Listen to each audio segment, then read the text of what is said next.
Deseo comunicarles el veredicto de la decisión que ha tomado el Tribunal Pleno respecto de la situación de los ministros señores Elgueta, Vázquez y Albornoz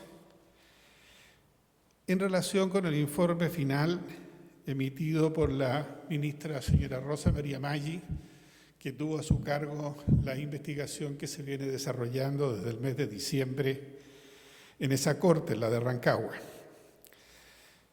En síntesis, el tribunal ha aprobado, mantenido los mismos cargos que la señora ministra formuló y la misma proposición de sanciones que ella formuló.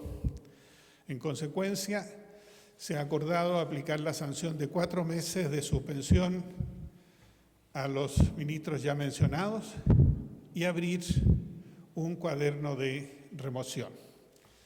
La sentencia propiamente tal se emitirá dentro del plazo de 10 días porque hay que redactarla, hay que circularla para los posibles votos o prevenciones que sea necesario incorporar con la redacción que cada uno de los que emite estos votos o prevenciones desea que quede establecida.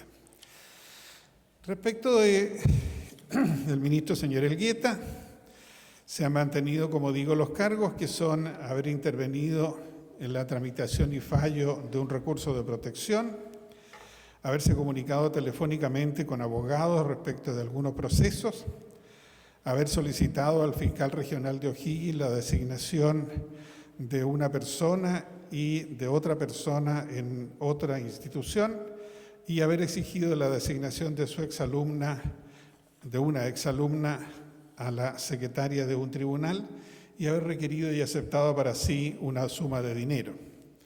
Respecto del ministro señor Vázquez, los cargos mantenidos son haber dictado una resolución en la cual se nombró a su hija en una calidad de consejera técnica suplente, haber prestado consejo a una persona que estaba sometida a una cautelar de arresto domiciliario, haber procedido como presidente de la Corte a efectuar una instalación que no correspondía exactamente con el sorteo.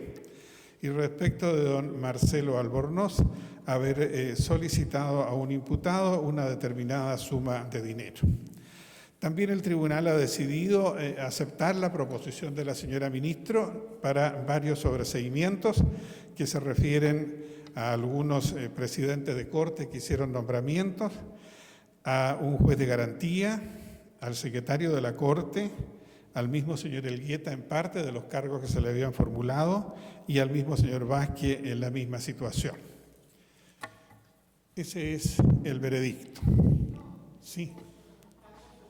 Según el Pleno de la Corte Suprema, son faltas graves a la probidad, por eso han tomado esta resolución y si fue unánime o hay votos disidentes. La decisión fue prácticamente unánime y cuando digo prácticamente estoy diciendo que hay algunas diferencias un poco sutiles, por llamarlo de esa manera.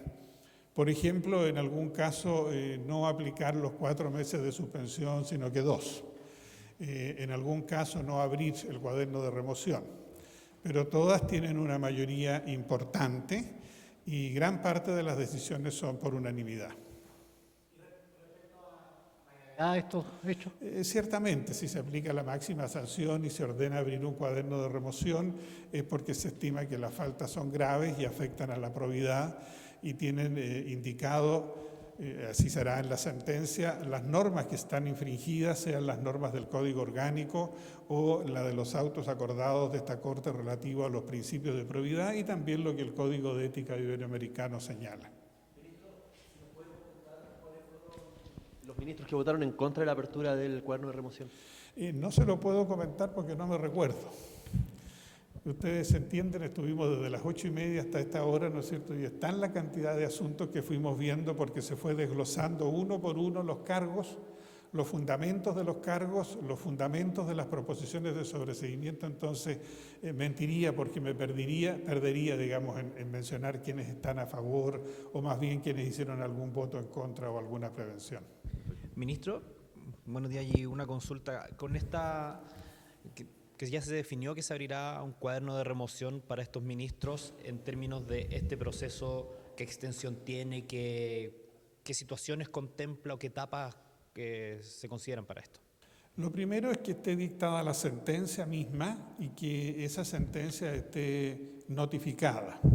Y ahí entonces corre el plazo para solicitar los informes que requiere el cuaderno de remoción, que son informes a los afectados y a la corte respectiva. Además de eso, se pueden adjuntar al expediente otros antecedentes como hojas de vida, otra documentación. Y allí entonces la Corte tiene que votar si efectivamente se decide la remoción, porque esto es muy interesante su pregunta porque permite aclarar, esto es la apertura de cuaderno de remoción. Esto no es, ¿no es cierto?, la remoción o la desvinculación como se usa en lenguaje más general, es solamente la apertura del cuaderno de remoción y en su minuto la Corte de nuevo tendrá que resolver, ¿no es cierto?, qué se hace con este cuaderno de remoción, en el sentido de si se le da curso definitivo o no, y si se le da curso definitivo se comunica al Poder Ejecutivo para la dictación del decreto correspondiente o se emite por la propia Corte según sea el planteamiento que se tenga. ¿Hay alguna posibilidad de reposición por parte de las partes? Sí, ciertamente, lo contempla, ¿no es cierto?, el acta 15, que si bien el acta 15 no es aplicable porque esta es una visita extraordinaria, la propia señora ministra ha querido regirse por ella para garantizarle a los imputados los derechos que allí están consagrados y respondo a su pregunta, entonces, hay posibilidad de plantear una reposición ante el Pleno de la Corte. Ministro, consultarle si la decisión se toma por aplicación del artículo de la Constitución que considera la apertura del cuaderno. No, la decisión se toma por la secuencia que está indicada en la misma acta 15. Pero en eso hay una coincidencia, porque el acta 15 dice que para las personas que son los jueces, los ministros que gozan de inamovilidad, hay que hacer esta declaración y eso es coincidente con lo que dice el artículo 80 de la Constitución.